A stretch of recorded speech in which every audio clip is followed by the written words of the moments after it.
kelompok 1 akan menampilkan sebuah drama mengenai penyakit hiperkolesterolemia. Perkenalkan, saya Dita Nurhasana, NPM 2141-2006 sebagai dokter. Saya Lisa Meragasala, NPM 214102015 sebagai warga 1. Saya Rianti dengan NPM 214102021 sebagai warga 2. Selamat menyaksikan.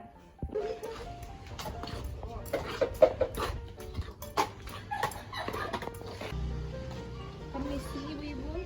Ya Neng, ada apa? Sini duduk dulu. Ada apa Neng? Saya mau tanya, kalau balai desa itu ada di mana ya ibu?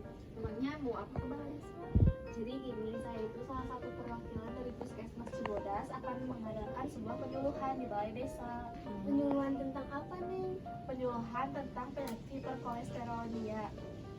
Itu akan diadakan besok di balai desa pukul 11.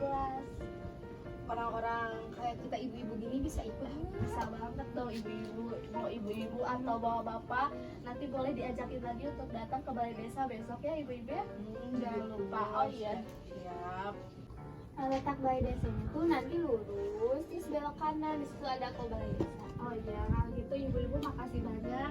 Dan juga jangan lupa besok datang ya ibu-ibu ke balai desa. Ajakin Neng. juga ibu-ibu lainnya ya ibu-ibu ya. Ya, siap Neng. Iya. Kalau gitu siap permisi dulu ya ibu-ibu ya. Permisi. Permisi. Silakan duduk. Assalamualaikum warahmatullahi wabarakatuh. Waalaikumsalam warahmatullahi wabarakatuh. Selamat pagi ibu-ibu. Pagi Neng. Pertama-tama marilah kita ucapkan puji serta syukur kehadirat Tuhan Yang Maha Esa atas berkat dan rahmatnya kita dapat berkumpul di acara pada pagi hari ini.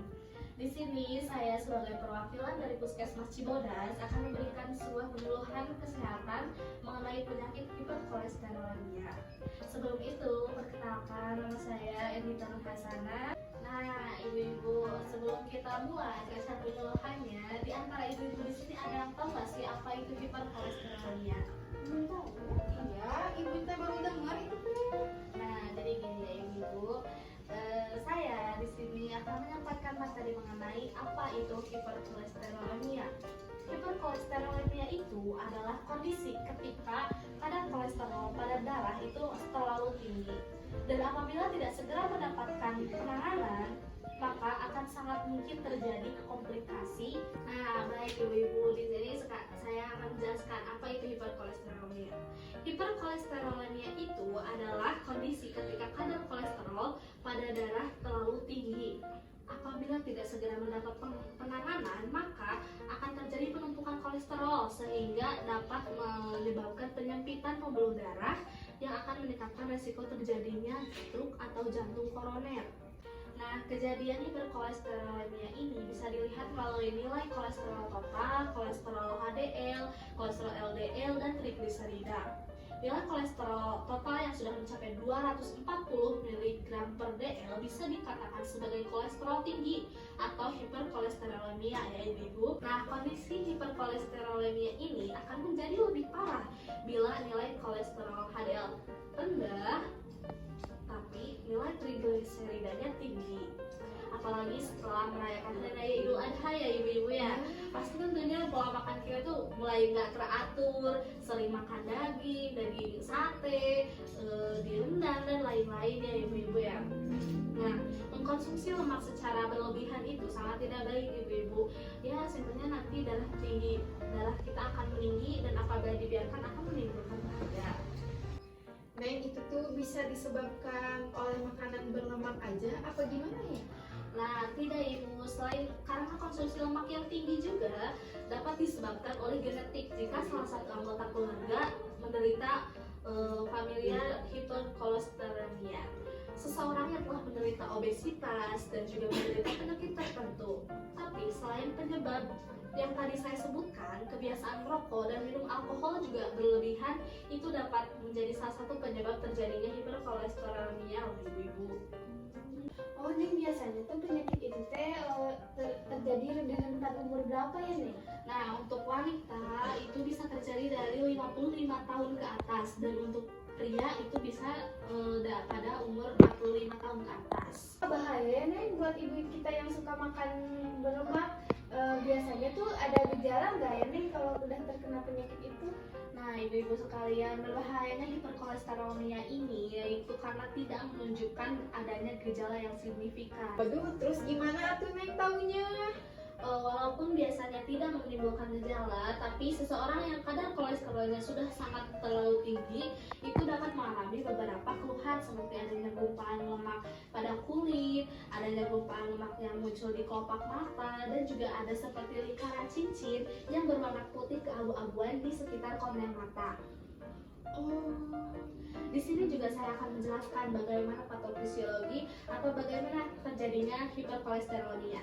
Patofisiologi terjadinya hiperkolesterolemia itu dimulai dari kolesterol di metabolisme di hati, lalu selanjutnya kolesterol berlebihan, terjadi gangguan proses metabolisme, kolesterol menumpuk di dalam hati, lalu selanjutnya kolesterol tidak dapat diangkut seluruhnya oleh lipoprotein menuju ke hati dari aliran darah ke seluruh tubuh.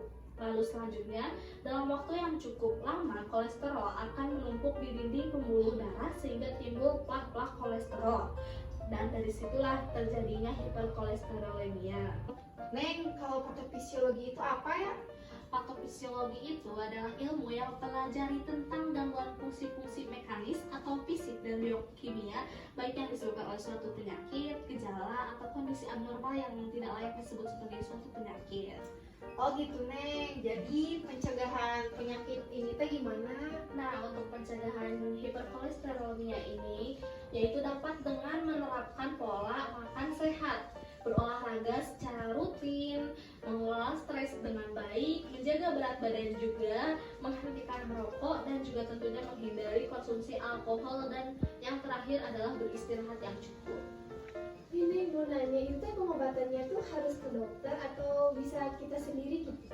Nah, untuk pengobatannya sendiri itu dapat dilakukan dengan menjalani gaya hidup sehat seperti berolahraga yang tadi saya sebutkan, menghindari makanan yang dimasak dengan cara digoreng ya ibu-ibu, itu tidak baik. Lalu memperbanyak konsumsi makanan tinggi serat seperti sayur dan juga buah-buahan, membatasi konsumsi makanan lemak tinggi seperti daging merah, kue-kuehan, dan juga berhenti merokok ya. Untuk suami-suaminya diingatkan, mencegah kelebihan berat badan juga. Kadar kolesterol yang tidak kunjung turun setelah menjalani gaya hidup sehat seperti yang tadi diberikan dapat juga diberikan dengan beberapa jenis obat-obatan yang membantu untuk menurunkan kolesterol seperti obat golongan statin. Nah, ibu-ibu sekalian, untuk seseorang penderita hiperkolesterolemia ini dapat juga diberi diet pangannya. Diet pangan itu apa nih? Diet pangan itu adalah pengaturan pola dan konsumsi makanan serta minuman yang dilarang atau dibatasi jumlahnya, dimodifikasi atau diperbolehkan dengan jumlah tertentu untuk tujuan terapi penyakit yang diderita, kesehatan, atau penurunan berat badan. Diet bagi penderita hiperkolesterolemia ini dapat berupa diet Mediterania, yaitu dilakukan dengan mengkonsumsi lebih sedikit karbohidrat dan protein. Jenis diet ini lebih menekankan pada konsumsi lemak sehat dari makan seperti minyak zaitun, ibu-ibu, kacang-kacangan, biji-bijian, buah, sayur, serta unggas tanpa lemak. Untuk dietnya ini tuh ada syarat-syaratnya loh ibu-ibu. Yang pertama yaitu energi sesuai menurut berat badan dan aktivitas fisik ibu-ibu ya, disesuaikan. Yang kedua ada protein 10-20% dari energi total. Protein hewani seperti ayam tanpa kulit ibu-ibu, ikan segar.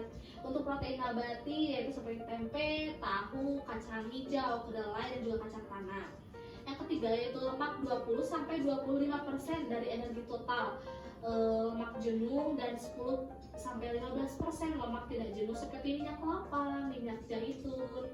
Dan yang ketiga ada kolesterol 200-300 mg per hari.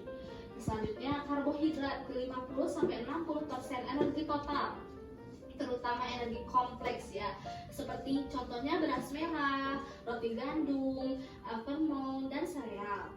Serat lebih dari 25 gram per hari, contohnya alpukat, ya pisang bisa, brokoli juga bisa, bayam, kentang juga bisa. Nah, untuk buah dan sayur yang banyak mengandung air minimal 1 buah setelah makan ya ibu-ibu. Oh itu teh buah dan sayurnya teh semuanya bisa nih. Semuanya bisa, tapi alangkah baiknya dikecualikan durian ya ibu-ibu ya, jangan mengkonsumsi durian ya.